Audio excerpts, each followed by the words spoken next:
E hoje nós vamos então entrar no Raízes do Brasil do Sérgio Buarque de Holanda.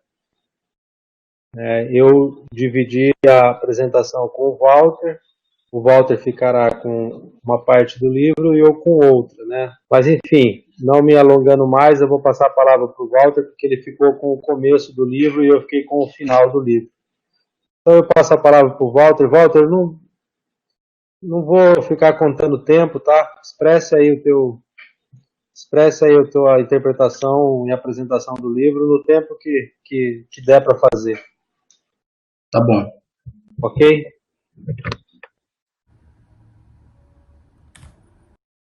Bem, como o Gilberto já mencionou, esse livro, Raízes do Brasil, ele é composto por 7 capítulos. Aí eu fiquei de apresentar 4 capítulos e o Gilberto vai pegar a partir do capítulo que trata, digamos, do tema mais abordado desse livro, que é do Homem Cordial. Então ele vai pegar do capítulo 5 em diante. Eu optei por fazer uma apresentação desse livro utilizando uma edição, que é uma edição crítica, em comemoração aos 80 anos da obra do Sérgio Buarque de Holanda.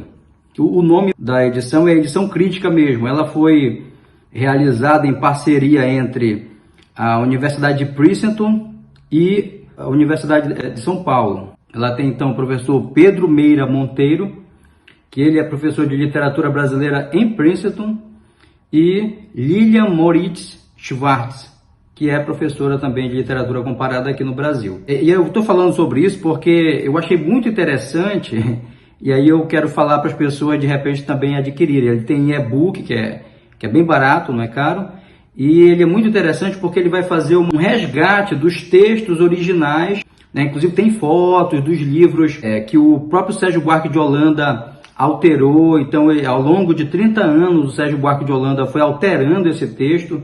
Esse texto, quando ele escreveu a primeira vez, ele era bem jovem, tinha recém-chegado da Alemanha, ele passou 2 anos na Alemanha, e o período que ele passou na Alemanha vai de 28 a 30, 1928 a 1930, então pouco antes da ascensão do nazismo. Mas a gente sabe que na Alemanha sempre existe um Estado forte, né? Um Estado que era como ele tratou no livro dele, na primeira versão, né? Um Estado orgânico. Então ele ficou impressionado com a organização desse Estado. Isso de alguma forma influenciou com que ele pudesse colocar isso na primeira versão desse livro, que foi alterado por ele. Todas essas informações elas estão nessa edição crítica. As alterações elas levaram 30 anos para serem concluídas. Então, essa edição crítica ela trata como uma obra em movimento, né, que o autor ele foi modificando até ele chegar ao momento. Foi em 1969 quando ele já entregou a versão, digamos assim, definitiva, em que ele não mexeu mais. Então, ele trocou desde o nome de capítulos, terminologia, suprimiu parágrafos. Eu estava vendo que são mais de 100 parágrafos que foram adicionados e outros tantos suprimidos. Então, foi uma modificação realmente bastante significativa no texto, do texto de 1936, que foi o texto que ele publicou a primeira vez, até o texto definitivo que foi entregue para a editora em 1969. É baseado nessa edição que eu vou fazer aqui algumas considerações iniciais sobre a obra, tá? Bem, como mencionei, né? Então, o Sérgio Buarque de Holanda, ele chega dessa experiência que ele teve na Alemanha, e aí ele elabora esse livro dele, e esse livro, quando ele foi publicado, o Gilberto Freyre já era bastante conhecido. Inclusive tem uma situação que na primeira edição ele faz umas observações bastante elogiosas sobre o Gilberto Freyre, e logo depois disso, logo depois da década de 40, isso daí ele some do livro. Ele simplesmente suprime essa questão do livro, porque no processo de amadurecimento dele enquanto pensador, enquanto escritor, enquanto analista, ele vai mudando, inclusive, a percepção que ele tinha do próprio Gilberto Freyre, né? O Gilberto Freyre, naquele prefácio lá do Casagrande Senzala, que nós apresentamos no dia 5, o Gilberto Freyre fala que o Sérgio Buarque de Holanda o ajudou na tradução dos textos em alemão. Então, eles tinham ali uma relação de proximidade. quando Gilberto Freire estava produzindo o Casagrande Senzala. E aí uma das coisas que eu vi aqui no livro é que ele não queria ser confundido com Gilberto Freire. Então, por isso que ele, ao longo do tempo, quando ele vai amadurecendo, né, vai mudando as suas concepções, ele vai eliminando do texto dele essas e outras menções. Muito bem. Então, a segunda edição desse livro ela vai surgir em 1948, que é quando ele faz essa alteração de cunho ideológico e também teórico. O que acontece ali? Quando ele veio da Alemanha, ainda não tinha havido a experiência da Segunda Guerra Mundial. E a experiência da Segunda Guerra Mundial, ela foram protagonistas dessa luta, né, estados, digamos, orgânicos. O termo que ele usava era estado orgânico, e o nazismo, também depois ele fala que os extremismos, tanto de direita, como é o caso do nazismo, quanto de esquerda, como foi o caso do stalinismo lá na União Soviética, ele queria se afastar dessas questões, então ele foi retirando do livro esses termos que pudessem fazer com que ele parecesse uma pessoa que está fazendo ali uma apologia a um Estado totalitário. Então essa foi a principal mudança que ele teve, nessa guinada, porque ele, nessa primeira versão dele, ele não dava assim, nenhuma ideia de que ele era a favor do liberalismo. Por exemplo, né, liberdade de ideia, ele queria um Estado forte ali, um Estado orgânico, como ele chama. Mas depois da Segunda Guerra Mundial, isso muda e ele vai imprimindo essas alterações. A única alteração assim polêmica que ele não faz nesse texto é justamente o conceito de homem cordial. E assim, na minha avaliação, na minha análise aqui, né, depois de ler a obra, ler essa parte, o trabalho lá dos professores que elaboraram essa edição crítica, depois de ler as observações dele, dos estudos que eles fizeram, para mim também tinha a ver com alguma coisa de marketing editorial, porque por causa dessa questão do homem cordial, o Sérgio Buarque de Holanda ele era chamado para inúmeros debates, ele participou de inúmeros debates sobre esse tema, em que ele ia para falar que a concepção de homem cordial, que havia sido interpretada por um intelectual do Estado Novo, ela era equivocada. Então, e aí por que eu estou falando isso? Porque esse livro ele vendeu mais de 250 mil cópias. É muita coisa para um livro da área de ciências sociais, da área de humanidades, é uma vendagem assim muito alta. Então, na minha percepção, porque ele foi mudando, mas esse ele não quis mudar, porque era justamente esse que estava no foco do debate. Inclusive, os autores da edição crítica dizem que tem gente que só vai ler o capítulo 5 e não lê mais a obra toda, porque parece que só tem interesse essa questão aí da polêmica que, digamos assim, que norteou a vida do Sérgio Buarque de Holanda em relação a essa obra, que inclusive os autores aí da edição crítica dizem que ele não se sentia bem, não se identificava bem com esse primeiro livro aí dele, que é justamente o que fez mais sucesso, né?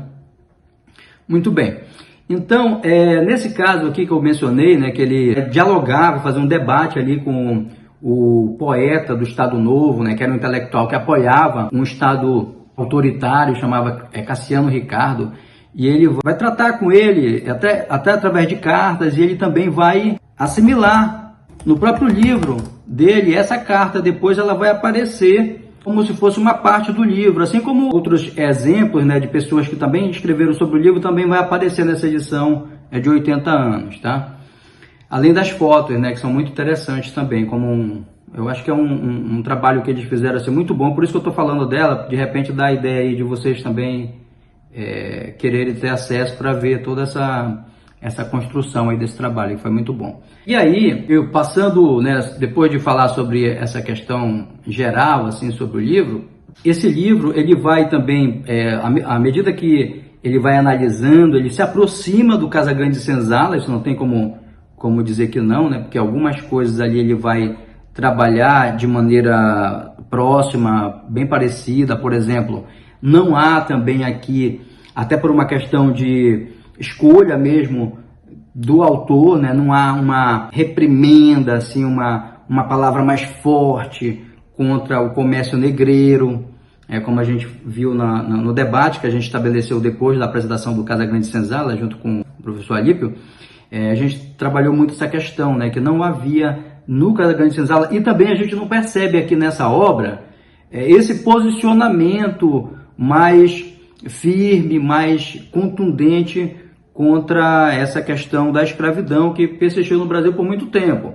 Então, evidentemente que o Sérgio Buarque de Holanda, na percepção dele, ele não vai trabalhar, por exemplo, com a questão do materialismo histórico, dialético, né, problematizando bem esses conflitos. Ele vai, apesar de que não é uma obra que vai ser romantizada como a obra do Gilberto Freire, ela é uma obra que também a gente não encontra aqui essa crítica mais contundente. Então, o pensamento da época lá em relação à escravidão era ainda muito forte. Tinha a questão que o Estado mesmo havia aceitado as ideias de eugenismo, aquelas ideias da antropologia criminal. Então, havia contexto ali que favorecia para que essa obra saísse dessa maneira, isso numa percepção dela ser bem aceita, né? Então, era uma obra que tinha ali uma crítica, mas não era uma crítica muito contundente contra, digamos assim, a mácula que nós temos aí na Constituição da nossa sociedade brasileira. Eu, pelo menos, não percebi isso. Uma outra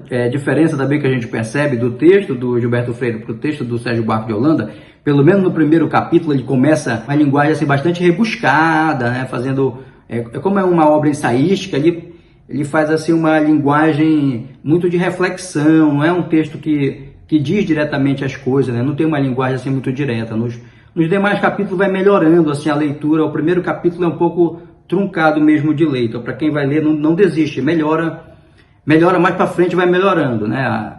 A obra vai melhorando, tá? Eu vou agora falar sobre o primeiro capítulo. Então, o primeiro capítulo dessa obra, ele tem o nome de Fronteiras da Europa.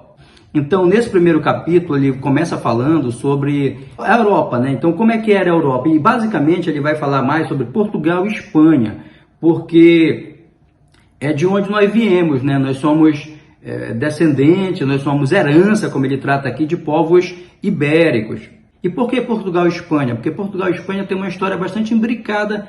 Inclusive, vai ter um momento, quando acaba lá o reinado dos Avis, né, que não tem herdeiro, o rei da Espanha assume o trono de Portugal, e isso vai ter consequências gigantescas. Inclusive, uma das consequências é a invasão do Nordeste pelos holandeses. E a Holanda ataca Salvador por 2 vezes, consegue tomar Alagoas, consegue tomar também Pernambuco, e imprime ali nessa região o que eles denominaram de Nova Holanda. Tá? Então, não vou criar barriga sobre isso, não vou me estender sobre isso, mas é porque é importante esse contexto histórico para compreender o que está falando aqui nos primeiros capítulos. Então, voltando, então ele vai trazer a Espanha e Portugal como exemplos, né, do que nos formou aqui no Brasil, especialmente Portugal, claro, porque Portugal é a nação que colonizou aqui diretamente. Tá? Então ele vai dizer que ainda que houvesse essa questão díspare entre o próprio local que era hostil, havia uma diferença muito grande de relevo, de tudo, né? Era novo, apesar de ser tudo muito diferente, mas ainda assim essa cultura do português ela se manteve aqui no Brasil. Inclusive ele vai dar vários exemplos nesse primeiro capítulo aqui. Mesmo hoje a gente acaba se identificando. Por exemplo, quando o Gilberto for falar lá do capítulo 5 em diante, ele vai tratar coisas que são baseadas aqui nesse capítulo, né? Que é a questão da cultura, de como o europeu se via, como o português se via, né? Ele fala que tanto a Portugal quanto a Espanha, eles se localizavam assim, geograficamente. Se a gente vai olhar no mapa lá, a gente vai ver, né, que eles ficam ali numa região em que é propício para a questão comercial, é uma fronteira mesmo por onde todas as embarcações ali elas têm de passar. Então, de alguma forma, eles estavam geograficamente num local bem privilegiado, e isso fez com que tanto Portugal quanto a Espanha, mas mais Portugal, não adquirisse um pensamento mais eugênico, uma coisa mais de orgulho de raça, até porque também esses países eles tiveram as contendas, vieram mouros, vieram outros povos ali que se misturaram com eles, e isso vai, o Gilberto Freire também fala sobre isso, e isso vai moldando também a maneira de ser desses povos. E o português, em especial, que é o que vai ser mais enfocado aqui nesse capítulo, ele também tem essa questão, né? Ele não tem essa questão da raça portuguesa, nós somos uma raça pura, ou a gente é uma raça superior, eles não tinham isso. E um outro detalhe que eles não tinham também era que lá o feudalismo ele não foi consolidado, ele não tinha raízes profundas. O que significa isso na prática aqui na obra do Sérgio Buarque de Holanda? O que significa isso na prática aqui no Raiz do Brasil? Significa que o português ele não tinha aquela ideia de estratificação, aquela ideia de que cada classe está ali estratificada numa casta, que tem dificuldade de ascender. Não existia isso na concepção dos portugueses. Então o fato do feudalismo não estar enraizado na cultura do português, na vivência deles, até porque a agricultura, eles não eram muito fãs da agricultura. Eles preferiam o comércio, eles preferiam outras atividades. Então a agricultura não era o forte de Portugal. Eles eram fortes no comércio, nessa vida mercantil, e foi isso que fez com que eles tivessem muito sucesso. E essa questão ela vai impactar diretamente, sabe em quê? Vai impactar diretamente no fato de que o livre-arbítrio para eles era uma coisa que era fundamental. Eles eram completamente contra essa coisa de estamentos. Então, o valor para eles era o valor individual. Então, cada pessoa tinha o seu valor individual. Eles tinham muito essa questão do personalismo mesmo. E isso vai fazer com que os empreendimentos que eles faziam individualmente fossem mais importantes do que a coisa coletiva. Então, era uma competição, eles competiam ali individualmente. E o autor ele fala que essa característica deles vai fazer com que eles fossem pioneiros no pensamento moderno. Porque o pensamento moderno ele vai contra essa estrutura feudal, né, que é justamente o pensamento moderno, vai criar ali cisões no feudalismo e vai permitir com que a sociedade mudasse aí esse modo de produção e, consequentemente, surgir uma nova cultura, né, vai ali vir depois o Renascimento, nós temos ali também o surgimento do protestantismo, essas coisas que a gente estuda na história. E o Sérgio Buarque de Holanda, ele situa aqui o povo português como um povo pioneiro no pensamento moderno, né, para a época. E aí ele fala que, nesse sentido, tanto Portugal quanto a Espanha, eles não eram, digamos assim, eles não estavam dentro daquele europeísmo que os outros países desenvolviam, né, os outros países da Europa, mas que quando eles começam a ser potências imperiais, quando eles começam a ter os seus potentados em outros lugares, como Portugal fala, né, quando tem as suas províncias de ultramar, quando eles começam a ficar mais poderosos, então eles começam também a entrar nessa questão do europeísmo, como ele trata aqui. E aí, isso vai fazer com que aconteça o seguinte: os mercantilistas, que portugueses eram fortes nessa casa do comércio, né? Então os mercantilistas eles vão, digamos assim, aprender coisas relacionadas àqueles valores medievais. Só que aí vai criar uma situação que eu acho que é sui generis aí em Portugal, e aqui também a gente vai ter isso muito bem desenvolvido. Vou explicar daqui a pouco, que é a questão de que eles detinham lá os títulos, né, essa coisa da nobreza, aquela coisa do título, mas eles não eram nobres, não tinham vontade de ser nobres, mas é aquela questão, né? Por que é diferente? É porque os mercantilistas, as pessoas que lidavam com o comércio, elas acabavam se misturando ali com as ideias clássicas, né, tradicionais da Idade Média, nessa questão que a nobreza dos outros países considerava importante.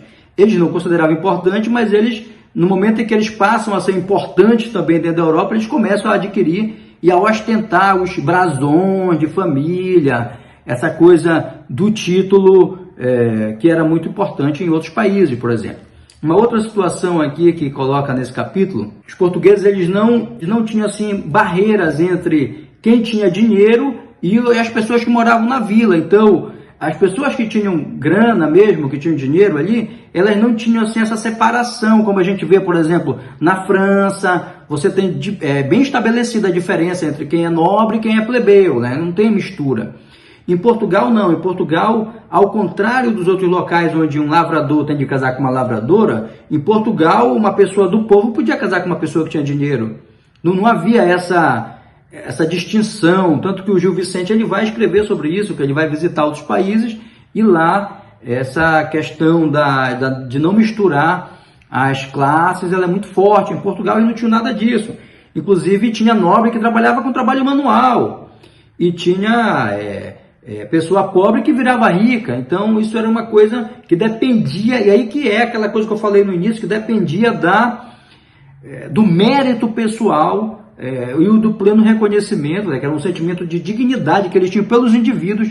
Isso ruiu a estrutura feudal que não criou raízes em Portugal.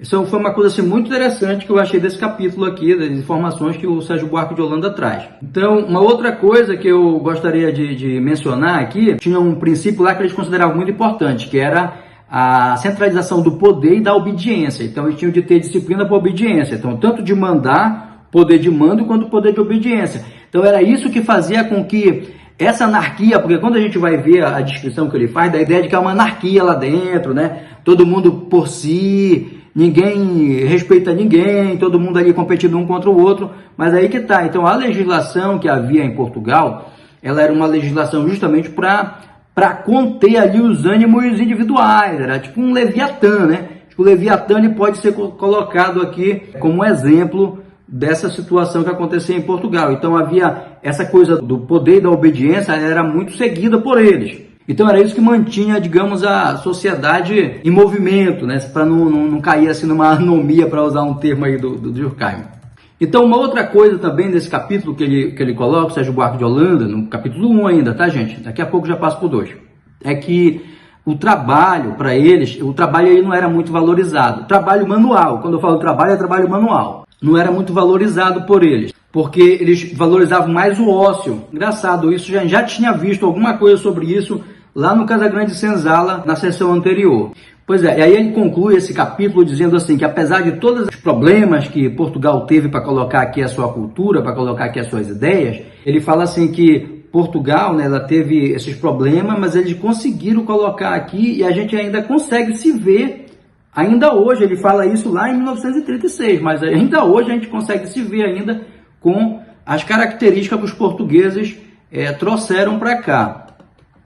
No capítulo 2, tem outras coisas no capítulo, né? Mas eu estou ressaltando aqui algumas coisas que eu achei assim, bem interessante de mencionar, tá? Capítulo 2, o nome é Trabalho e Aventura. Aí ele vai dar prosseguimento nessa ideia que ele já vinha trabalhando no primeiro capítulo, de como o português ele trata essa questão do trabalho, e aí ele vai fazer essa diferenciação, né? Ele vai dizer que o espírito aventureiro foi justamente o espírito que fez com que o português conseguisse fazer essa obra colonial extensa, como eu mencionei na sessão anterior. Os portugueses eles tomaram terras em vários locais diferentes, de vários continentes, e hoje as terras que eles tomaram são de 53 países, as que foram devolvidas, né? Então eles realmente fizeram uma empresa colonial muito forte, com muitos locais, eles foram incansáveis, e aí nesse capítulo fala que que naquele momento histórico eles eram os únicos povos que podiam fazer isso, que eles tinham tecnologia para fazer isso, eles tinham obstinação para fazer isso, e eles conseguiram colocar em prática essa vontade que eles tinham de dominar cada vez mais locais em diferentes partes do mundo. E isso se dava porque eles não eram fixados no trabalho. Se eles fossem fixados no trabalho, eles não teriam conseguido empreender essa obra colonial nessa monta, nesse tamanho. Então é por isso que ele vai fazer nesse capítulo essa diferenciação entre trabalho e aventura. Mas ele não fala só sobre isso. Todos os capítulos ele dá um nome, mas ele fala muito mais coisas, e isso que é legal. Quando chegaram no Brasil, eles tiveram de começar do zero, criando uma empresa colonial para explorar aqui, e o que foi explorado aqui foram produtos, no primeiro momento madeira, né, pau ali, madeira vermelha, que é o que deu o nome ao Brasil, mas depois eles tiveram de ir para agricultura, cana, café, só depois que veio a questão da mina, ali nas Gerais, né, que é Minas Gerais, onde foi descoberto minérios, até diamante foi descoberto aqui. Então, mas em primeiro momento eles tiveram de criar isso aqui. E o que aconteceu nessa situação no Brasil? No Brasil, quem detinha poder era justamente o senhor de engenho. Era justamente o cara que morava na área rural. que é o tema do próximo capítulo. Porque aqui teve de ser transformado esses valores que eles tinham lá, eles tiveram de reinventar aqui, e essa reinvenção ela vai fazer com que haja mais poder ainda para o camarada que está na área rural do que para o cara que está na área urbana. Bem, aí aqui nesse capítulo, né, ainda sobre trabalho e aventura, ele vai falar que essa mistura, né, que os portugueses tinham com gente de cor, ela foi, primeiro, ela foi ampliada, né, na própria metrópole deles. Lá em Portugal tinha 1/5 da população, antes mesmo do comércio negreiro, deles fazer o comércio negreiro para cá, antes mesmo disso, 1/5 da população lá deles já era população de cor, como fala aqui no livro. Porque eles já tinham dentro de Portugal a questão, já trabalhava essa questão da escravidão lá em Portugal mesmo. E uma outra coisa que eu achei interessante dele vir falar aqui nesse capítulo, é que o português ele não tinha, e aí que já começa a aproximar com o que a gente tem, né, no Brasil, o português ele não tinha muito respeito às leis. Então tinha a lei lá, tudo certinho, instituída, mas eles não respeitavam. É por isso que quando a gente fez aquela sessão lá atrás, no início da pandemia, Gilberto, a gente fez uma sessão que falava sobre o livro do Silvio de Almeida, que eu trouxe elementos para discutir também a questão da discriminação contra os indígenas, né, que eu falava naquele momento lá, que os indígenas, apesar de ter uma legislação no Brasil que proibia a escravidão dos indígenas, eles nunca deixaram de ser escravizados. Porque justamente tinha aquela situação de que eles não respeitavam a legislação. E eles não respeitavam mesmo. Então ficava ali uma legislação que podia ser burlada, tanto por, claro, porque tinha dinheiro, né? Não era pelo pobre lá que estava trabalhando ou pelo escravo, mas por quem tinha posses, por quem tinha ali possibilidade de burlar. Então, nesse capítulo aqui ele fala sobre isso, que ele dá até um exemplo, que no Brasil tinha uma legislação que proibia com que pessoas negras ou pessoas casadas com mulatas ocupassem cargo público, né? Nem pardo podia ocupar cargo público no Brasil. E aí tem um exemplo que ele dá aqui, que o governador de Pernambuco ele expediu uma ordem, isso aconteceu em 1731, para que pudesse dar posse de procurador um bacharel nomeado por ele, que era Antônio Ferreira Castro, apesar da circunstância alegada de ser um mulato. Então, esse pedido ele fez por Dom João V. Aí ele fala assim: o defeito de ser pardo não obsta para que este ministério, e se repara muito que vós, a linguagem deles lá, né? Por este acidente, excluísseis um bacharel formado, provido por mim, para introduzirdes e conservardes um homem que não é formado, o qual nunca o podia ser por lei, havendo bacharel formado. O que ele está dizendo aqui nessa linguagem arcaica?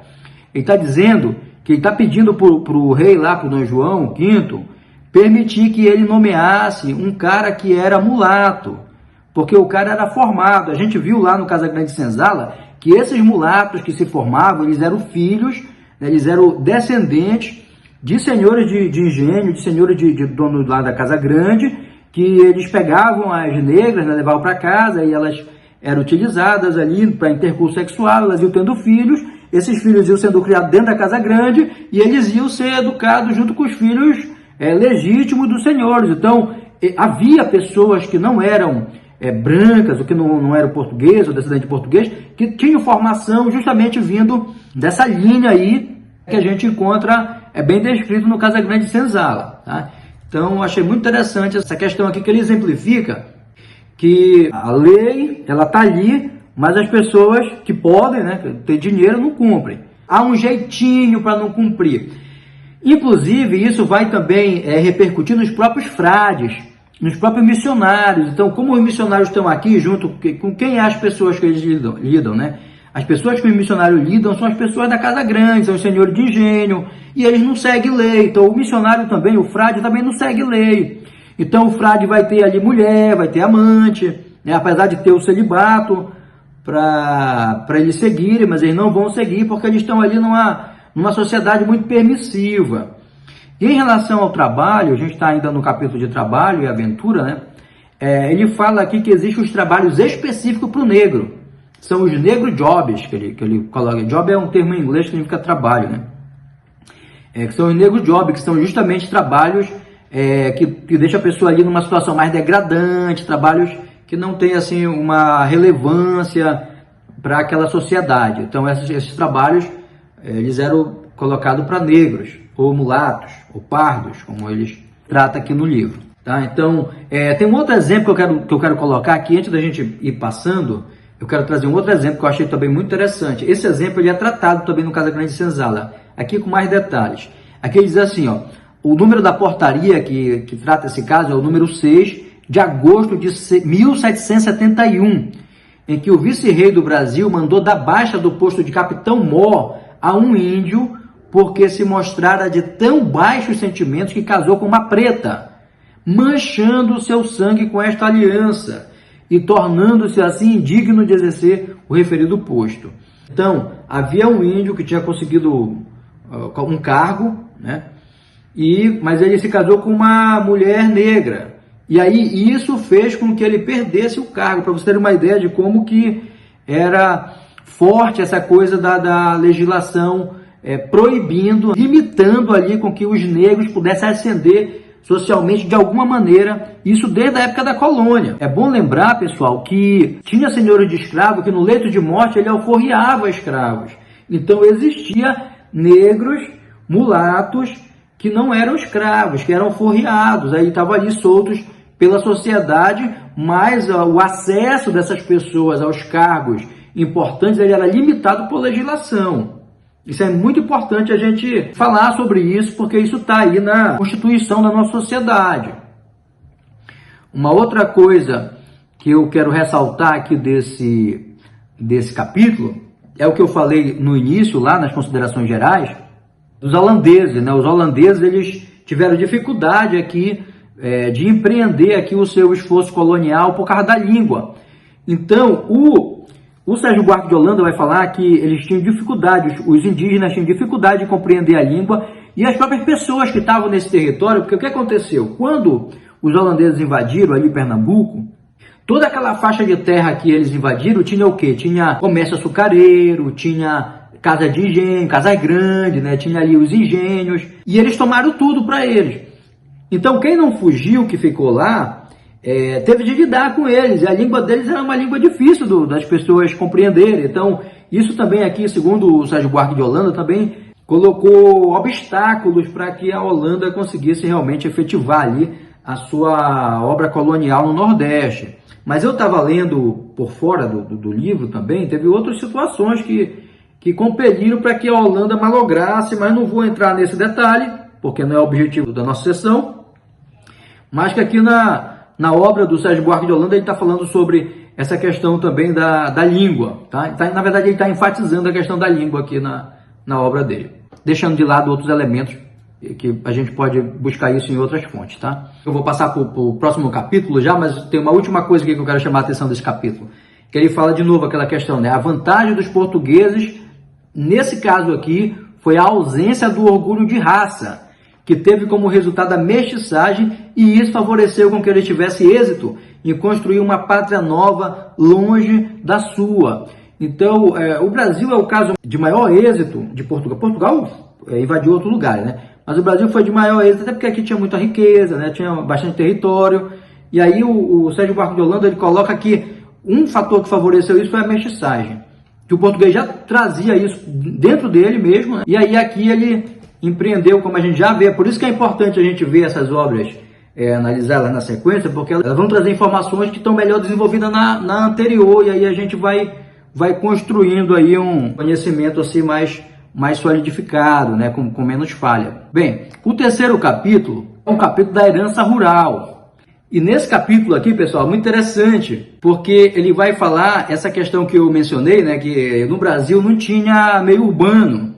Assim como não tinha meio urbano também no início lá, né, na transição do feudalismo para o renascimento, né, quando há aquela mudança, as cidades elas ainda vão ser construídas, e quando elas são construídas mais no sentido de controle mesmo. Então as pessoas vão para o meio urbano, elas vão ser melhor controladas ali, por quem está fazendo a legislação, por quem está organizando a sociedade. Então, a sociedade brasileira, ela foi constituída com uma estrutura que era fora do meio urbano. Isso é muito interessante. E para a gente poder compreender esse fenômeno, e é aqui que ele vai trabalhar aquela situação de que quem tinha poder mesmo no Brasil não era o cara que estava morando na cidade.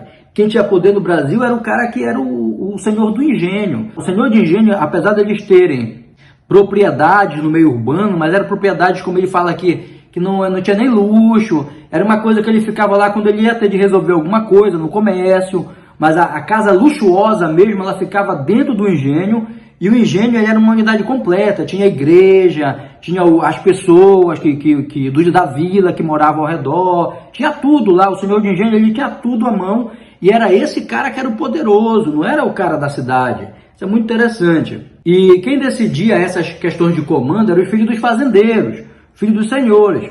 E aí ele traz uma ideia aqui muito, muito legal, que é o seguinte, que ele vai dizer que como quem mandava eram essas pessoas, então essas pessoas foram fazendo com que a própria estrutura escravocrata ruísse, porque eles é que estavam defendendo já o liberalismo dentro do regime monárquico.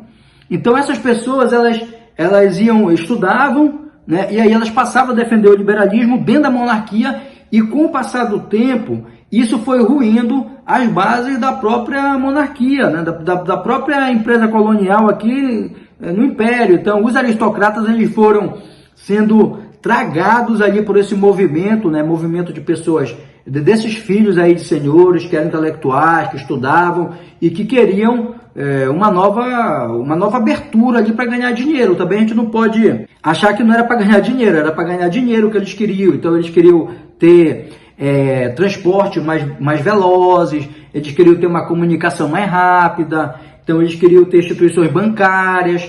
Foi em 1851 foi fundado o Banco do Brasil, né? Foi o segundo. Essa fundação aí do Banco do Brasil, ela se deu em consequência de quê? Em consequência da Lei Eusébio de Queiroz. A Lei Eusébio de Queiroz, ela tinha proibido, ela serviu para proibir o tráfico negreiro, né? O tráfico negreiro, né? O Portugal, algumas pessoas lucravam ali com o comércio, né? Ia buscar negro na África, trazia para vender aqui. E isso foi proibido em 1850, pela lei número 581 de 1850. Então, com isso, o que aconteceu? As pessoas que lucravam com isso, elas começaram a dar propina para autoridades, elas criaram toda uma situação para continuar com o tráfico de gente por baixo dos panos. Então, aqui tem a descrição de como eram os subornos, quem é que recebia dinheiro, tem uma questão mais detalhada que eu não vou entrar em detalhe aqui, mas quem for ler o livro vai ter acesso, tá? Então, mas aí se criou toda uma estrutura de corrupção para que o tráfico continuasse acontecendo mesmo com a proibição. Mas aí foi quando a Inglaterra ela começou a reprimir de modo mais forte essa questão nos mares, né, desse comércio. E aí chegou o momento que eles pensaram, olha, realmente a gente não vai conseguir colocar em prática mais esse comércio aí de escravo. Então a gente tem de pegar esse dinheiro que a gente tem e investir em alguma coisa para continuar movimentando. E esse dinheiro foi justamente o dinheiro para realizar operações bancárias, que começou aí nessa época. É interessante essa informação aí que o Sérgio Buarque de Holanda traz aí pra gente. Então, aí, também nessa época, nesse sentido de modernização, né, nós vamos ter aí a inauguração da primeira linha telegráfica, que foi ali no Rio de Janeiro. Agora, um detalhe que é importante a gente mencionar aqui, é que essas fortunas, elas foram construídas a partir da escravidão, né? Não apenas do tráfico, como também do trabalho aqui que as pessoas desenvolveram para que os donos de engenho, para que os donos de escravo pudessem ter um lucro exorbitante. Então, nesse sentido aqui, o que a gente já tem até agora? A gente já tem gente rica que não obedece lei, a gente já tem aqui gente rica lucrando com banco, a gente já tem aqui o Estado trabalhando para quem tem dinheiro, é parecido com o que a gente tem até hoje, né? Era parecido com o que tinha quando o livro foi publicado e é parecido com o que a gente tem hoje também, essa situação aqui. Então, essa família aí, que foi essa família patriarcal que fazia tudo isso, ela justamente é o molde, né, o modelo que vai exatamente orientar a nossa política, as nossas relações políticas, as pessoas que vão governar, elas vão levar para dentro do governo, quando acontece a mudança, né, da monarquia para o regime republicano, essa mudança ela ocorre, digamos assim, mudou de mão o poder, mas a forma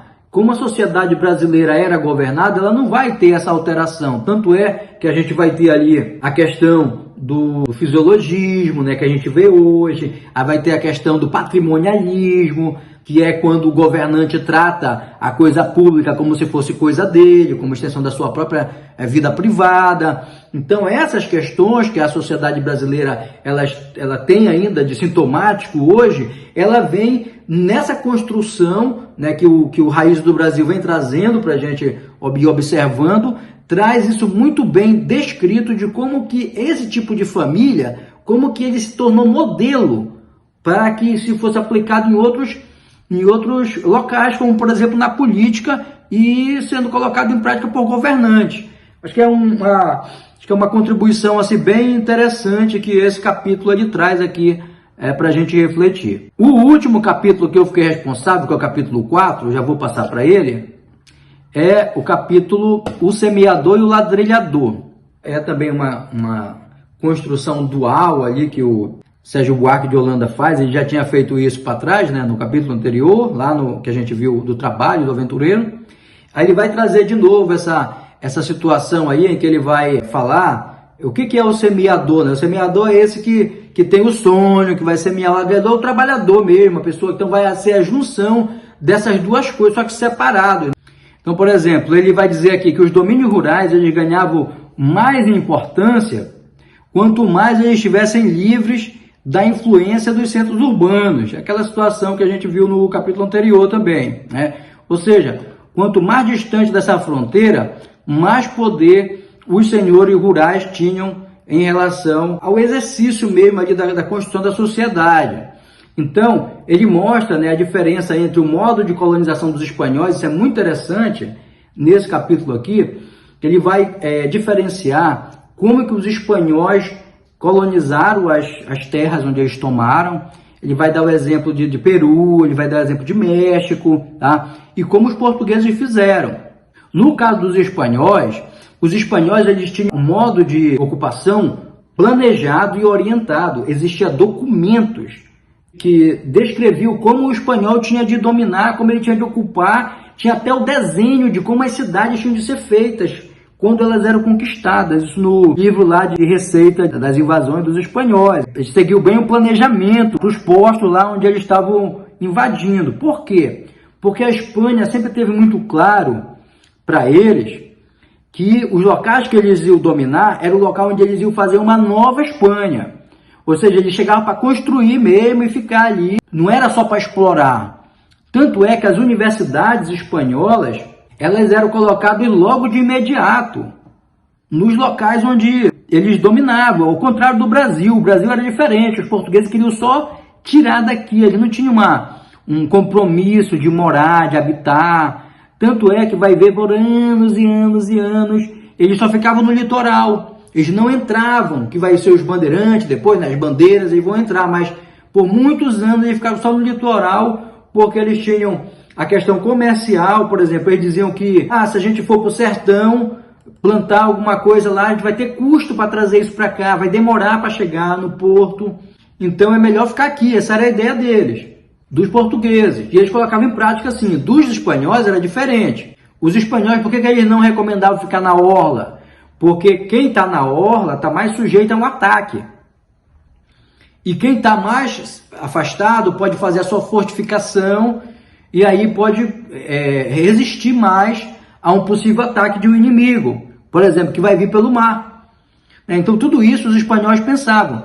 E essa questão do espanhol colocar logo a universidade lá, para que os filhos dos nobres que vão para lá dominar, governar, pudesse estudar sem precisar atravessar o oceano, né? Quer dizer, eles tinham um plano para colonizar de um modo que eles fosse fixo ali, não era que nem o português, né? A gente, quando vai estudar sobre a educação superior no Brasil, a gente vai ver que os jesuítas, eles conseguiram autorização para formar aqui em nível superior, mas não era universidade. É que eles queriam formar a gente para continuar ali com o trabalho de missionário, né, de teologia, não sei o quê, mas não era universidade. A universidade vai surgir quando a família real vem fugida da guerra da Europa e se estabelece aqui em 1808. Só a partir daí que eles pensam em realmente fazer um local aqui com mais estrutura. Inclusive a família real trouxe todo mundo que era importante para ele, milhares de pessoas, milhares de nobres para cá, com seus súditos, todo mundo vindo para cá fugido da guerra. Então ele coloca aqui essa situação. E aí esse é o ponto forte assim que eu acho desse capítulo aqui, é essa distinção que ele estabelece entre o modo de colonização do espanhol e o modo de colonização do português. Aí ele dá uns exemplos aqui bem interessantes, né? Ele fala que o Cortés, por exemplo, que ele vai ancorar ali pelo México, ele manda destruir os barcos, as suas naus, na verdade, tirar a madeira da nau para fazer prédio. Coisa que era impensável o português. O português não pensava, né? Tipo, a mentalidade deles era diferente. Um outro, por exemplo, o Pizarro, que estava no Peru, ele simplesmente mandava retirar os seus barcos do porto. Quando eles desciam, ele falava, pode ir embora, a gente vai ficar aqui. Para desencorajar os soldados, até para desencorajar os soldados de fuga. Não, a gente vai ficar aqui, a gente vai lutar aqui, é aqui que a gente vai ficar. Então, eles tinham uma noção diferenciada dessa questão da colonização. Isso que eu achei bem interessante nesse capítulo aqui. Tem uma coisa que é muito legal nesse capítulo, olha pessoal, é o seguinte, no Brasil, a igreja, ela sofria intervenção direta dos governantes. E isso causava um frenesi ali, um conflito ali entre eles, né? Embora a igreja amparasse nessa parte aí para que as pessoas que professavam a religião ali cristã obedecessem às autoridades aqui do Brasil, mas eles tinham conflito. Por quê? Porque aqui no Brasil a igreja ela não era independente do Estado, o Estado intervinha. Se ele queria fazer alguma coisa, ele ia lá e metia mesmo o bedelho. Isso causou algum tipo de conflito ali entre eles, e aí eu achei muito interessante isso daí, porque isso não acontece, né? Você não vê que isso pudesse acontecer, por exemplo, lá na Itália. Isso não é inadmissível, né? O poder do Papa, o poder papal era completamente autônomo do poder dos reis, né? Aqui não. Aqui, se o clero estava, né, por aqui, os frades, os missionários, todo mundo ali estava sujeito aos mandos de quem estava governando aqui a nossa sociedade. Então, Gilberto, espero não ter me alongado muito, então eu passo para você aí dar andamento com o capítulo 5, tá? Ok, Walter. Então, vamos lá. Do capítulo 5 em diante, ele explora mais detidamente o conceito-chave dele, que você já adiantou, que é a ideia do homem cordial. Né? Lembrando que esse autor, o Sérgio Buarque de Holanda, assim como o Gilberto Freire e o Gessé Souza, que nós vamos estudar na próxima, estão tentando entender como nós nos tornamos o que somos. Né? E o que somos, né? No caso, uma grande questão, né? No caso aqui do Sérgio Buarque de Holanda, nós seríamos a síntese de um homem cordial. Esse homem cordial, ele é, apesar do termo parecer positivo, cordial, ele é negativo na visão do Sérgio Buarque de Holanda.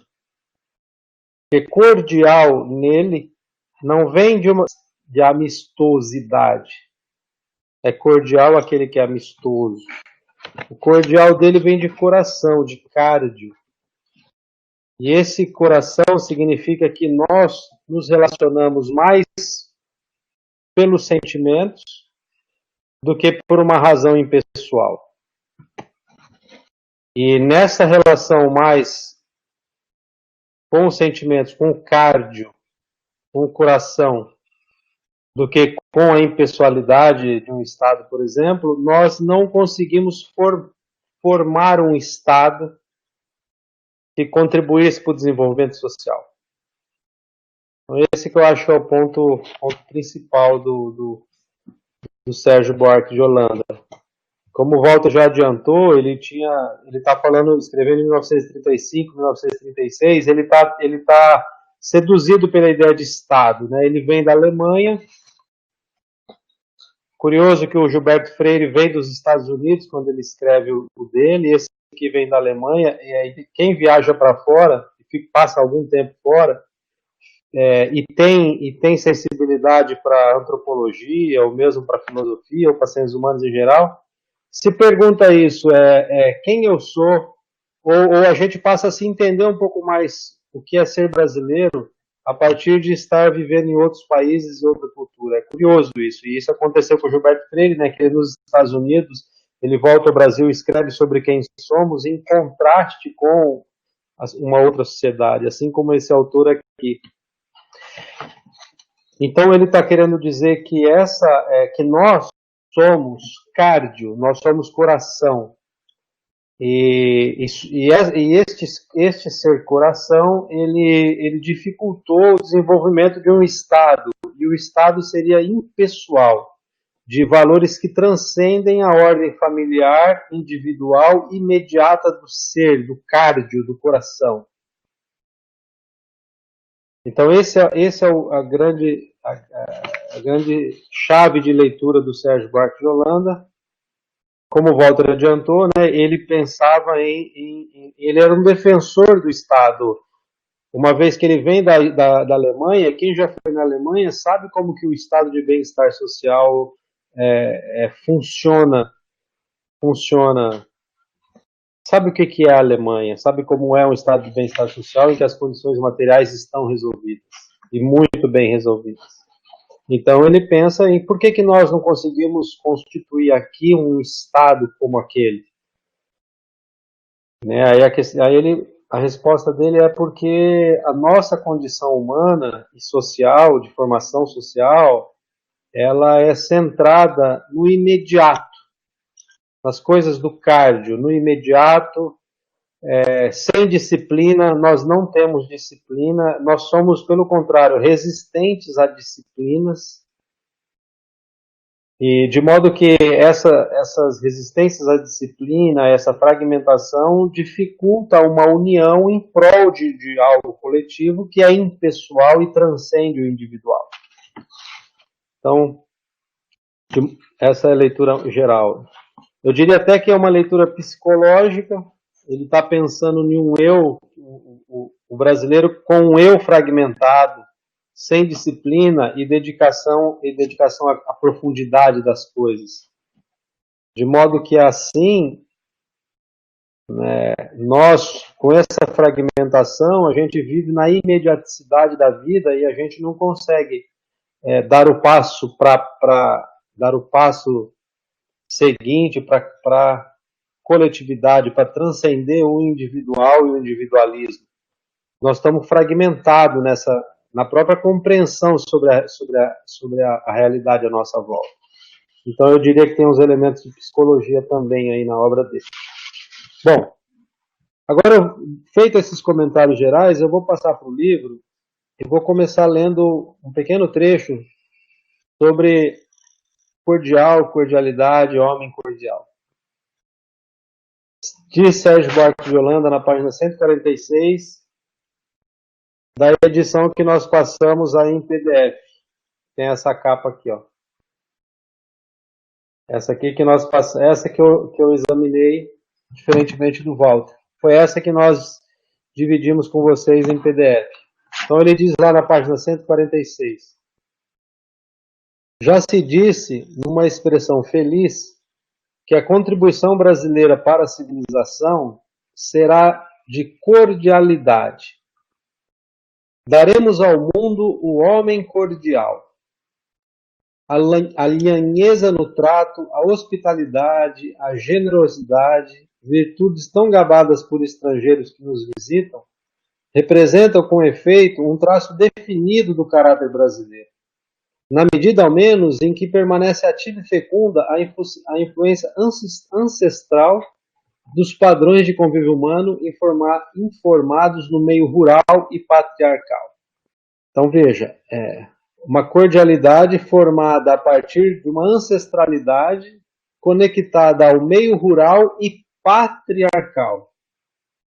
Então, continuando, embora essas palavras sejam boas e aparentemente bonitas, ele continua assim: seria engano supor que essas virtudes possam significar boas maneiras, civilidade.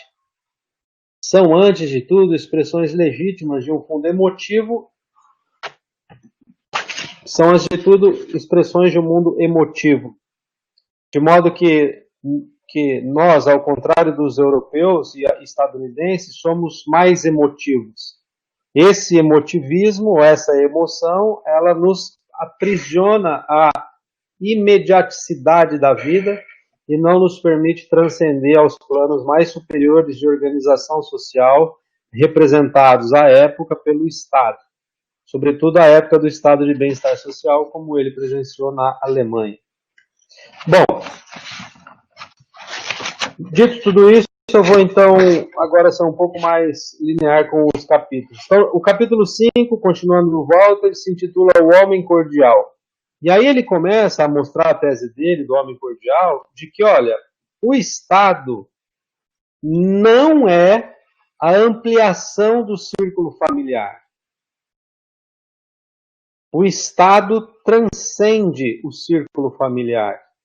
O Estado não é uma continuação do círculo familiar. Então, as relações familiares vão se complexificando e vão aumentando, e aí então emerge o Estado. Não. Para Sérgio Buarque de Holanda não é isso. Pelo contrário, ele diria inclusive que são entidades opostas. A família, as relações mais primeiras que temos na vida, né, as relações familiares, elas são imediatas e elas são pessoais. Ao passo que no Estado as relações são mediadas e elas são impessoais. Elas transcendem a família. Aí ele dá o exemplo da constituição das indústrias. Por exemplo, né, precisou de um Estado, a impessoalidade do Estado, para a gente ter uma indústria que reforçasse essa impessoalidade, de modo que nós somos, para as empresas, números. Como ele bem diz, em 1936, ele já está dizendo que para os donos das grandes empresas, que são os acionistas, nós somos números. Ele está falando em acionista em 1936. Agora o mundo vai ter essa debacle toda aí por conta desses acionistas que a gente não se ligou lá atrás. Tá. E aí, então, veja, né? Esses acionistas, então, que seriam meramente... Ou essa relação toda é uma relação em que o Estado é impessoal e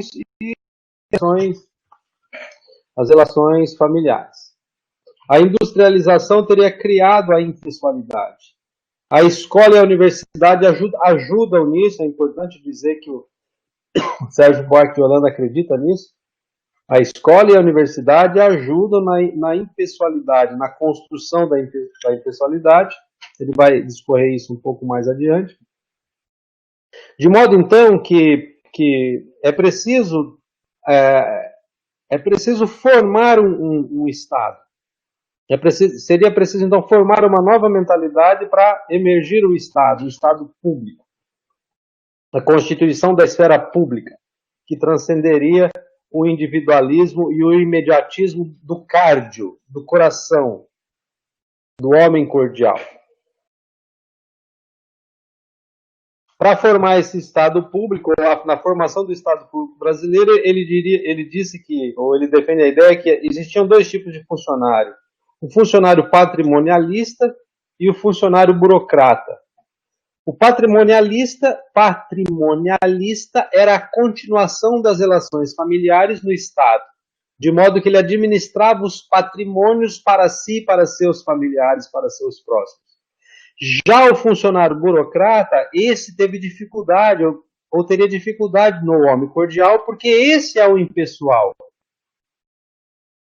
Então, quando a gente lida com as burocracias do Estado, que a gente está bem dentro disso, então a gente está lidando com documentos, com impessoalidades. Então, ele diria que existiam esses dois tipos de funcionário público: os funcionários patrimonialistas, que continuariam as relações familiares dentro do Estado, e os burocratas, que seriam esses que já impessoais. Só que para ter esses funcionários burocratas era preciso formá-los. Aí entra as universidades e as escolas, as primeiras universidades, as primeiras escolas superiores no Brasil, escolas de formação de bacharéis em direito. Ora, para que esses bacharéis em direito há 200 anos atrás, se a gente não tinha nem como aplicar as leis? Porque a ideia é a formação de um Estado, é para formar quadros para alimentar um Estado. E esse Estado exigido, como o Walter já lembrou, pela urbanização do Brasil, pela saída, pela ruptura com o rural e com o colonialismo e a entrada na modernidade urbanizada. Que o mundo todo caminhava para isso e nós caminhamos, talvez não pensando, não intencionalmente, mas que isso chegou a nós porque aconteceu fora daqui. Ele diz muito isso, Sérgio Buarque de Holanda, o quanto a gente importa as coisas que ocorrem exteriormente a nós e daí tentamos fazer essas coisas exteriores aqui. Ele fala isso criticamente porque ele prefere a ideia das nossas releituras. Nós, obviamente, pegamos as coisas que vêm de fora, mas fazemos uma releitura delas e adaptarmos aos nossos interesses, a nossa própria versão das coisas de fora. Não é o que acontece no Brasil, segundo ele. A nossa elite, ou esse patrimonialismo, ela está perpetuando ou trazendo as coisas de fora. Aí ele diz finalmente o seguinte, que o que dificulta essa formação de um Estado burocrata impessoal é que o brasileiro também não é afeito à disciplina. Ele não é afeito à disciplina. Aí ele dá um exemplo muito interessante, em 1936, de como a gente lida nas religiões, nas igrejas e nos templos. Como é o comportamento do brasileiro nos templos? Aí ele compara o nosso comportamento com o comportamento dos japoneses. O comportamento dos japoneses nos templos, segundo ele, é tão mecânico que isso passa a ser também na própria relação social fora do templo, na casa deles, né, os cumprimentos, os regramentos, o disciplinamento. E o brasileiro não tem isso. Pelo menos até a época que ele estudou. O brasileiro, ele vai ao templo, como ele diz, mais por curiosidade de ver como o templo é e ver como é aquela cerimônia, do que propriamente em estar ali profundamente. E ele coloca isso como um dado negativo e coloca como um dado positivo para o japonês o disciplinamento, pelo menos o disciplinamento que a religiosidade traz a eles. Que nem sequer o disciplinamento o homem cordial possui. Então, se ele não tem um disciplinamento, ele não consegue formar um Estado que não dependa do pessoal. Um Estado que seja impessoal e que transcende as relações familiares.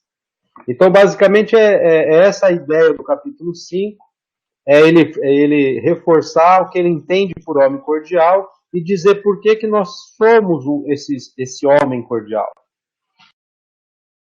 Então, seria justamente porque nós somos mais sentimentais e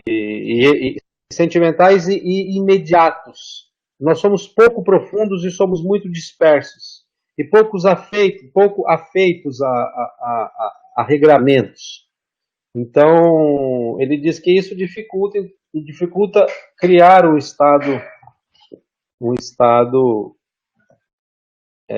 impessoal. Está dizendo isso em 1936. Né? Seria bom a gente depois entender se ele acabou fazendo, se a hipótese dele se concretizou ao longo desses 80 anos depois da escrita dele.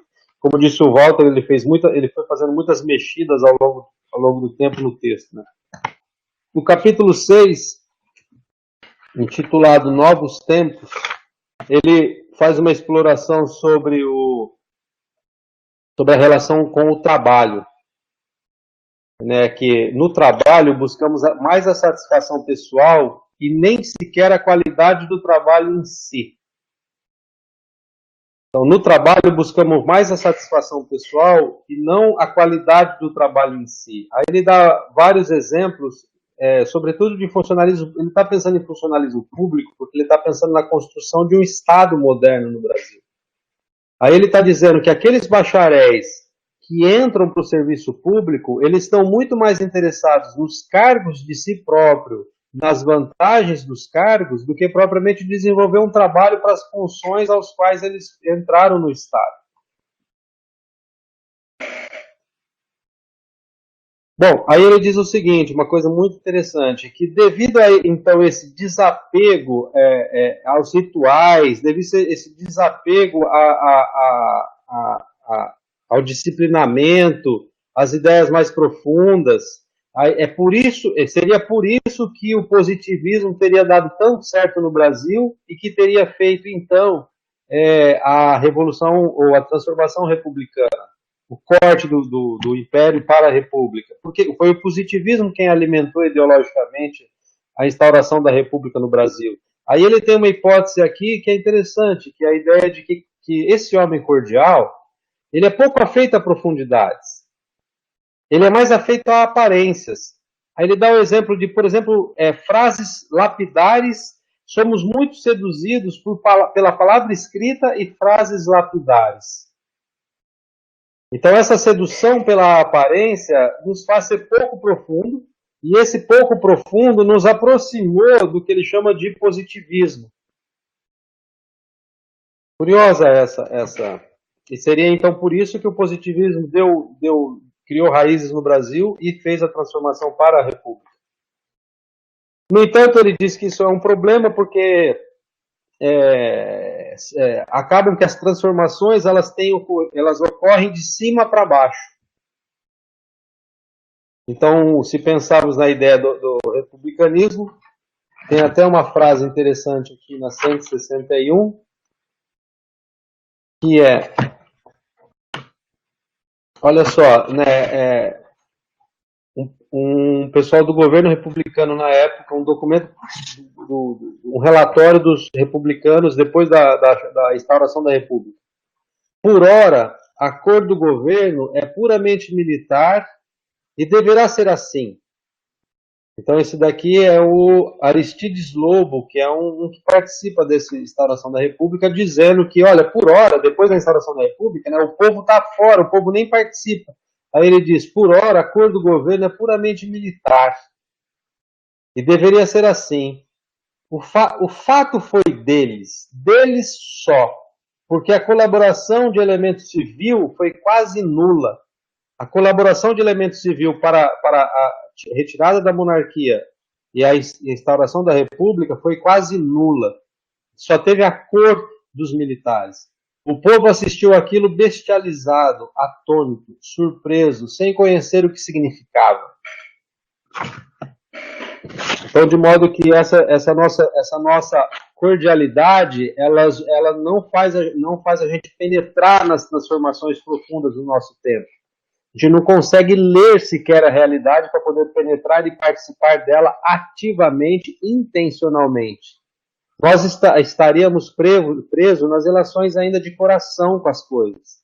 E quase nenhuma relação de racionalidade com a própria história. O homem cordial vive a imediaticidade da vida. E aí ele não consegue pensar a vida, não consegue pensar o social, não consegue transcender a elementos mais gerais do que a própria vida pessoal. Então ele dá esse exemplo da Revolução ou da instauração da República no Brasil. Bom, depois dessa instauração da República, Ele volta um pouco atrás e dá o exemplo com a chegada da família real, como o Walter lembrou. A chegada da família real teria aprofundado a distância entre o elemento consciente e a massa brasileira. Porque haveria ali naquele momento a imposição da abstração das cidades. Então, a urbanização do Brasil, iniciada pela chegada da família real, teria então amplificado o nosso, como ele diz, com a imposição da abstração das cidades. As cidades são lugares ainda mais abstratos, gerais. E isso teria, então, tido um impacto sobre a nossa formação como homem cordial. Aí ele dá o exemplo também dos nossos escritores românticos. Nossos escritores românticos, como também romanceando esse homem cordial como algo positivo.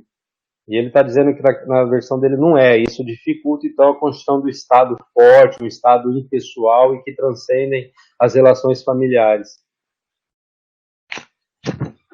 Bom, aí na página 164, ele tem dois exemplos, duas características que eu colhi dos homens cordiais, né? O verdadeiro talento há de ser espontâneo. A gente acredita, nós brasileiros, o homem cordial, nós brasileiros, acreditaríamos que o verdadeiro talento há de ser espontâneo, de nascença, como a verdadeira nobreza. Pois os trabalhos e o estudo acurado podem conduzir ao saber, mas assemelham-se, por sua monotonia e reiteração, aos ofícios vis que degradam o homem. Então, o homem cordial ele não é afeito aos estudos de livros, aos estudos de coisas produzidas historicamente, ele é mais afeito às coisas do dia a dia. E uma outra no saber, principalmente, o saber é um instrumento capaz de levar seu portador acima do comum dos mortais. E aqueles que sabem são aqueles que estão acima dos mortais. Então, ele está dizendo que o homem cordial acreditaria nessas coisas. Primeiro, uma relação de que saber por livro é inútil, é melhor saber prático. E segundo, que aqueles que sabem, eles são anormais, são quase imortais. Então é um duplo afastamento do saber objetivo historicamente produzido. Aí ele finaliza o capítulo 6 com o importante para nós, com um pequeno trecho que ele intitulou A Educação. Aí ele vai dizer que a nossa educação escolar, educação formal, mais atrapalha do que ajuda na constituição de um homem que transcendem as relações familiares, as relações pessoais. Aí depois, então, quem quiser aprofundar, tem lá no final do capítulo 6. Aí, por fim, ele faz um exame sobre a nossa revolução. Ele está dizendo que a abolição representou o fim do predomínio agrário. A nova ordem política quer responder à conveniência da nova ordem social centrada no urbano. Então, para ele, houve uma revolução que foi silenciosa na sociedade brasileira, que foi a abolição da escravatura, o fim da escravidão. Isso representou em dois aspectos uma revolução brasileira, que seria o fim mesmo do predomínio agrário e depois a urbanização do país. Essa urbanização é o que trouxe uma nova ordem mais geral, impessoal e abstrata, centrada nas cidades. Aí ele faz um exemplo sobre iberismo e americanismo, dizendo que o iberismo é a Península Ibérica, onde está Portugal e Espanha. Então, de lá, nós teríamos herdado a relação agrária e essas relações de sangue. Cardio, coração, homem cordial. E que a gente precisaria se aproximar de um americanismo. O americanismo é mais urbano, republicano, centrado nas leis, E ao contrário de sangue, é mais nervo. E aí, caminhando para o final, ele está em 1936, ele vai dizer o café democrático, ou a democracia vinda do café. Então, essa urbanização e abolição da escravatura muda muitas coisas na produção fundiária brasileira, inclusive o próprio produto, que não é mais a cana-de-açúcar e nem o algodão, passa a ser o café. E o café, ele é feito de um modo diferente que o algodão e a cana-de-açúcar, e ele é ele é um produto que fez com que potencializasse as cidades, porque o café é um produto urbano. Além dele ser um produto urbano, o café ele é um produto que faz com que a fazenda não seja mais uma unidade autônoma. Porque como ela produz só café, ela passa a depender de outras coisas. E essas outras coisas que ela não produz, ela busca na cidade. E aí ela então intensifica essa urbanização. E outra coisa do café seria, ele demandou a construção de malhas ferroviárias no Brasil, grandes malhas ferroviárias, que amplificou a comunicação. E essa comunicação acentuou a dependência do rural para o urbano. O rural ficou mais dependente do urbano através da comunicação que sai do urbano e passa a ter o rural como sua esfera de atuação ou de abrangência, de influência. Ora, por que isso é importante? Porque para o homem cordial, né, a constituição da cidade, a impessoalidade da cidade, dificulta mais do que ajuda a sair das relações familiares e impessoais. Porque a cidade é o mundo propriamente da generalidade, da abstração, como ele disse.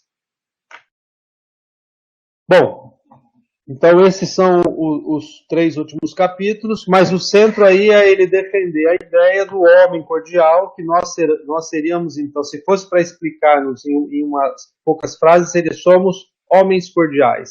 E cordiais por quê? Porque agimos mais com o cardio, com o coração, e esse coração, esse cardio, esse coração, ele não é bom para a construção de um Estado que seja independente e que faça a mediação entre nós e a próprio desenvolvimento social.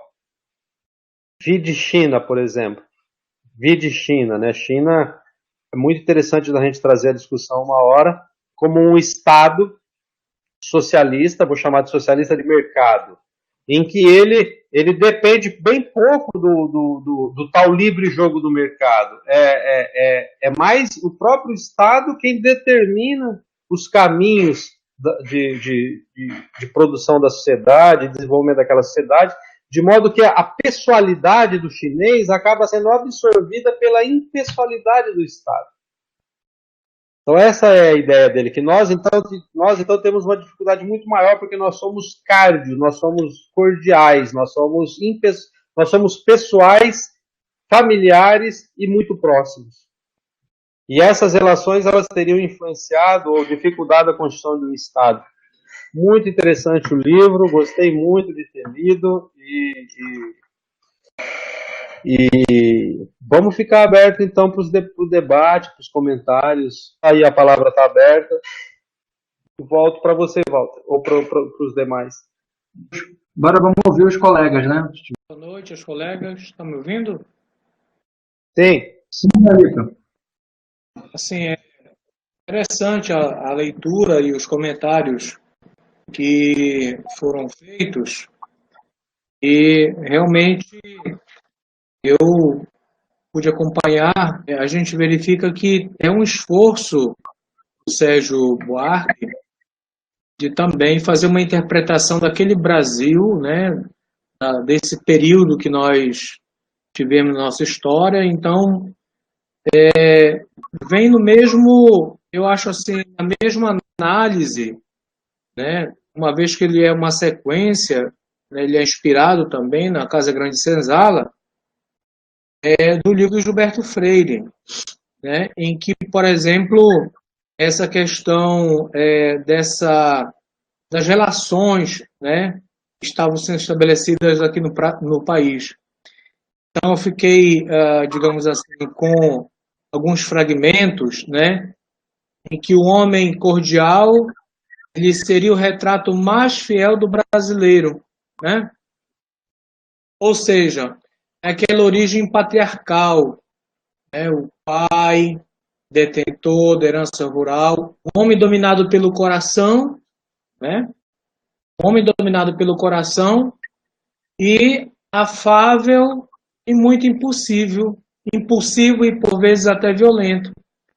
E esse tipo de homem cordial eu vi que tem alguns artigos que vão, digamos assim, fazer uma crítica, né, a essa visão, né, que morra o homem cordial, por exemplo, que é uma crítica ao livro Raiz do Brasil, a Matis Jacino, né, e tem outros textos que vão de encontro, né, a essa visão do homem cordial. Se a gente, e aí fazendo, logicamente, tentando verificar hoje essa característica do homem cordial, a gente vê isso muito presente, e eu não sei se essa leitura está muito apressada, mas hoje no coronelismo de algumas pessoas que ocupam o poder executivo. Por exemplo, aqui no estado do Pará, no município de Itaituba, mais especificamente, a época do virlandismo, né, do Virlande Freire, a época, e agora o Valmir Climaco, por exemplo, eles acabam, digamos assim, logicamente que não levando em consideração todas as comparações, né, considerando as proporções, mas eles acabam incorporando um pouco desse homem cordial, né, dominado pelo coração, mas muito impossível e por vezes até violento, né? É o famoso populismo. Mas eu queria destacar que, por exemplo, estava dando uma olhada nesse capítulo sobre a Revolução, a visão que o Sérgio Buarque fala da Revolução, né? Ela deve ser boa, ela deve ser honesta e plácida, né? Trazendo elementos mais vigorosos, destruindo para sempre os velhos incapazes. Olha essa visão que ele tem de revolução. Uma revolução muito romantizada e, por vezes, a partir da interpretação dele, que não alcança, né, digamos assim, essa mudança na sociedade. Era esse comentário, parabenizar aí pelas leituras e contribuições que vocês fizeram, professor Gilberto, professor Walter, acho que foi interessante aí, eu deixo esses meus comentários aí para a gente analisar também. Eu acho que você está correto, né, nessa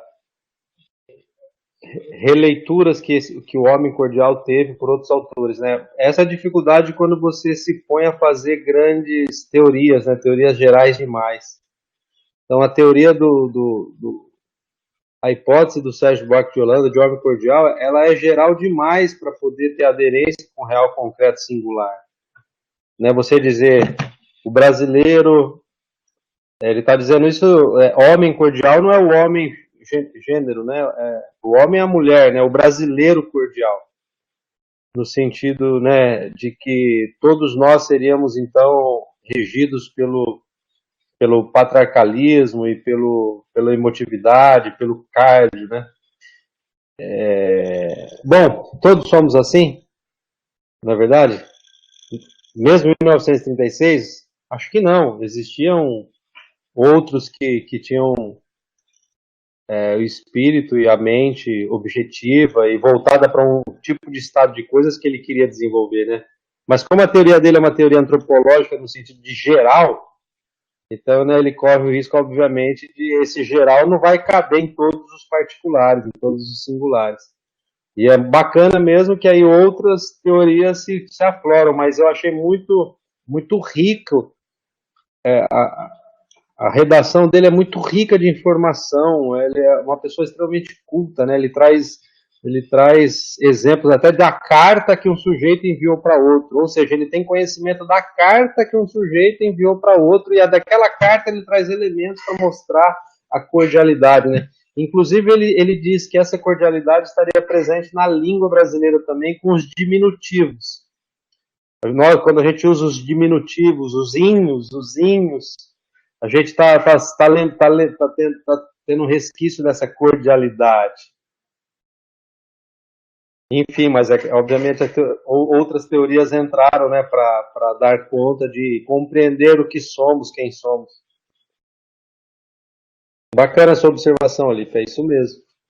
Agora, sobre a Revolução, eu não sei onde que você leu, mas eu não fiquei com a impressão que ele tem uma visão romantizada da Revolução, sabe? É que tem trechos que ele tá... Enfim, eu não fiquei com... Eu achei que ele estava sendo... Só dizendo que a nossa Revolução foi uma revolução silenciosa. Ele não estava discordando ou concordando, ele estava apenas fazendo uma análise sobre como a revolução ocorreu. E, inclusive foi de cima para baixo, né? Porque a abolição da escravatura foi um ato de cima para baixo. Walter, quiser comentar? Já pegando esse gancho que está falando, Gilberto, aí, de cima para baixo, né? Na verdade, no Brasil, todos os movimentos que redundarem em alguma alteração na sociedade, todos foram de cima para baixo, né? Poderia ter ali uma exceção na redemocratização, os militares que devolveram o poder para os civis por conta das mobilizações que houveram, né? Acho que poderia ali ter alguma coisa mais popular, mas ainda assim foi algo de cima, né? O povo realmente, no Brasil, por uma série de questões, inclusive passa por a questão da conformação da própria sociedade. Nós temos um abismo muito grande em quem tem o mínimo para viver com dignidade e pessoas que são a maioria que não tem, né? Que estão ali vivendo para conseguir o pão, para comer e amanhã de novo. Então, o brasileiro ele não tem, digamos assim, um sossego para que ele possa, de modo mais amplo, fazer essas reflexões, né? Por isso que se diz que realmente no Brasil o grosso da população fica alheia a essas mudanças. Mas eu queria comentar sobre o homem cordial. É a parte que mais controversa dessa obra, né? Pegando essa parte que o Alipe falou, tem uma questão que eu queria relembrar aqui, e ela está presente eu não sei se está nessa edição que você tem, Gilberto, porque logo depois que eu te mandei, eu comprei a versão do e-book, aí eu abandonei esse texto aí. Mas nessa versão do e-book tem a carta que ele manda para o Cassiano Ricardo, né? E eu estava lendo também que o Sérgio Buarque de Holanda ele teve também uma diatribe lá com o Oliveira Viana, que é um autor que é o autor de um dos textos mais racistas que nós temos no Brasil, né? Então ele esteve envolvido aí nesses debates, e no caso do Cassiano Ricardo, que ele era um intelectual ligado ao Estado Novo, ele que interpretou, o Cassiano Ricardo que traz essa interpretação do homem cordial como brasileiro que é bacana, que é hospitaleiro, né? Que não tem nada a ver com o que o Sérgio Buarque de Holanda está desenvolvendo, mas o Cassiano Ricardo, como ele era do Estado Novo, e ele elaborou ali essa leitura do livro, essa leitura dele se disseminou, né? Porque eles estavam no poder, estavam com os meios de como fazer isso se disseminar, e isso se disseminou porque interessava ao governo da época, que era o governo do Vargas, né? Quando o Vargas estava endurecendo ali o seu mando, né? O seu poder de mando. Tivemos um tempo aí de regime ditatorial com Vargas, e nessa época aí foi muito explorado esse tipo de ideia, né? De homem cordial como o brasileiro sendo um cara legal, um cara bacana, hospitaleiro, que isso foi muito disseminado também. É como se fosse uma interpretação do senso comum. O problema é que o senso comum pega, né? O senso comum pega, e aí isso acaba tomando uma proporção que não era a proporção do livro. E pouca gente vai ter acesso ao livro, apesar que esse livro é um dos livros mais lidos ou mais comprados na área de ciências humanas. É só lembrar desse detalhe. Bom, alguém mais quer fazer algum comentário? Acho que foi um dia ralado. O pessoal está em silêncio. Mas enfim, foi uma leitura interessante, ela se conecta bem com o Gilberto Freire. E aí, a próxima nós vamos ter o livro do Gessé. Acho que é bem diferente, né? Porque ele está fazendo uma leitura de agora para trás, né? Esses aqui vão servir de referência para a gente entender melhor o Gessé, né? A elite do atraso. E ele tem uma pegada mais também de, como é que fala quando o sujeito está engajado politicamente. Então, agradecer a todos, bom descanso, bons estudos. Valeu, pessoal. Até a próxima. Tchauzinho, gente.